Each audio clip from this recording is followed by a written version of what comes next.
কোরআনুল কারীমে বলছে আরাআইতা মান ইত্তাখাযা ইলাহাহু হাওয়াহু আফাআনতা তাকুনু আলাইহি ওয়াকিলা আম তাহসাবু আন্না আকসারাহুম ইয়াসমাউনা আও ইয়াকিলুন ইনহুম ইল্লা কাল আনআম বাল হুম আযাল্লু সাবিলা। আল্লাহ বলে মনের ইচ্ছা মতো নিজের ইচ্ছাকে নিজের খোদা বানিয়ে ফেলছে, যে আমার ইচ্ছাই আমার, ইউর চয়েস ইউর লাইফ। এই যে আধুনিক স্লোগান, এটা তোমার পছন্দ তোমার জীবন। এ জানোয়ারের কথা,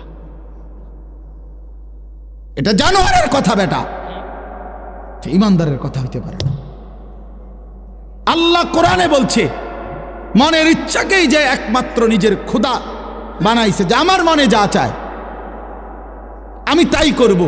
আল্লাহ বলেন ইনহুম ইল্লা কাল আনআম, তার পরিচয় আর কিছুই নয়, কিছুই নয়, শুধুই আনআম, জানোয়ার, চতুষ্পদ জন্তু, জন্তু জন্তু।